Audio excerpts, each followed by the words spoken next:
Hi, I'm Angi, and this is already part 2 of my Bean to Bonbon, make your chocolate bonbons from scratch series. So we're starting out with making chocolate. So the very first part was roasting, cracking, and winnowing your cocoa beans, and today we're grinding them with sugar. I'm assuming that you've been buying something that is called couverture chocolate in the past when you wanted to make your chocolate creations. And so I just want to talk a little bit what actually couverture is, because that's what we're going to make today.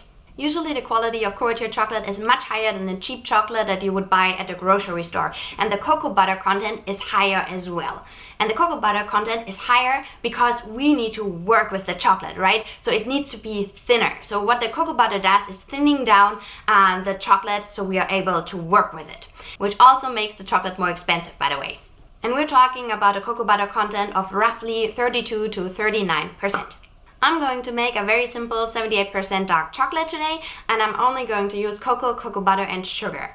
If I make chocolate for chocolate bonbons, I don't like it to be fancy, like any fancy flavors, any fancy additions, just because I really want the filling to shine as well. So that's why I keep it simple in the shell. But feel free to add any like milk powder if you want to make a milk chocolate or any kind of flavoring, so it's totally up to you. Now let's talk a little bit about the recipe we're going to make today. So as already mentioned, if you want to make a couverture chocolate, then you need at least 32% of cocoa butter. These 32% are coming from the cocoa butter and from the cocoa bean. Each cocoa bean contains about 50% of fat, which is our cocoa butter. And so those 50% also counts into the 32%. But let me show you a table. This is the recipe I want to make today for my 78% dark chocolate. So I have 68% cocoa nibs, 10% cocoa butter, and 22% sugar. And if we divide the 68% of the cocoa nibs, because 50% is fat, and add the cocoa butter, we're ending up at 44% of cocoa butter content. So this means we're ending up well above the 39% of cocoa butter in couverture chocolate, right? But that's because my chocolate is very, very thick, and I really want to make my life easier when I make chocolate bonbons. I wouldn't add as much cocoa butter if I would make a chocolate bar, because, well, there are pros and cons if you add additional cocoa butter into your chocolate. The pro is that your chocolate will end up a little bit more smoother and more buttery, more, because of the higher fat content. On the other side, a negative point is that if you're adding more cocoa butter to your chocolate, then it's thinning or diluting the flavor of your chocolate. So it will not be as pungent and powerful. I don't mind that for my chocolate bonbons, just simply because I have fillings in there. So I just don't mind it because I also want the filling to shine in my bonbons, right?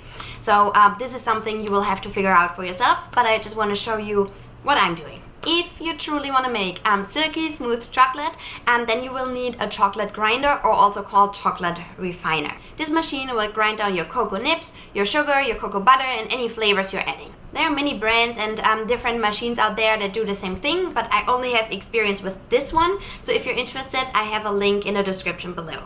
Okay, let's get this thing started. Now there are two things to make your life a little bit easier later on.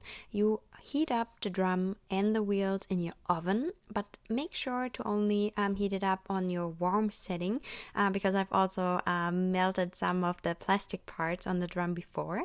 So make sure that it's the lowest setting, or you use your hairdryer and heat up the drum and the wheels that way.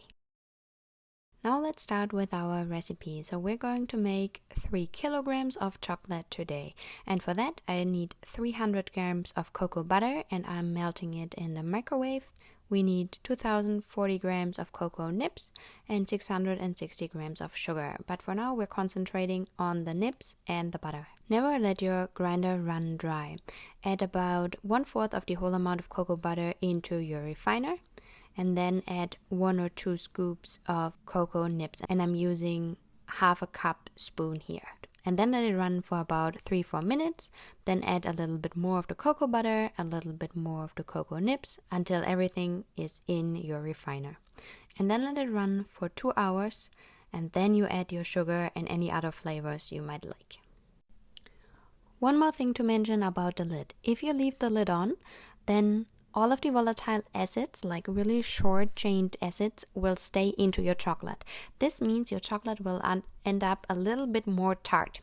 If you remove the lid and grind with the lid off, then a lot of the small acids will evaporate. So it depends what you like to achieve. If you want a little bit more of a tart chocolate, leave the lid on. If not, remove it. Now, to the most important question. How long does it take for this mess to become chocolate? And my answer is, it depends. So it depends on the cocoa beans, like the origin. It depends on the amount of sugar and the amount of the whole batch. And it depends on the texture I want to end up with. So for me, it takes about 24 to 96 hours. So for this one, I'm guessing it will take 48 hours. But honestly, it can be longer. So after 24 hours, I will try it and just feel on my tongue if it's still gritty. If it's still gritty, let it run for another 12 hours. Try it again. And so on until you've reached a desired consistency and texture. Our tongue is super sensitive and it will detect any grittiness. So just let it run until you think, now we're there. And this might take a little bit of patience and practice. Unfortunately, you can also let your grinder run for too long. If you run it too long, it gets kind of sticky and gloopy, I want to say. I mean, it's not that bad, especially if you want to use it for your chocolate bonbons. You barely will be able like to taste it or to feel it, but it can happen as well. But if you stick to a time frame of like 24-48 hours, I don't think it will happen at all. Once your chocolate is done, pour out the chocolate, let it set, and clean your refiner. I like to clean it with just a little bit of warm water and just make sure that you let it dry completely before you reuse it. And then we're ready for the next step, which is designing and creating shells, but that's for the next video. And as always, if you have questions, leave them down in the comments below. Send me a DM on Instagram at Chocolatier, and see you next time. Bye!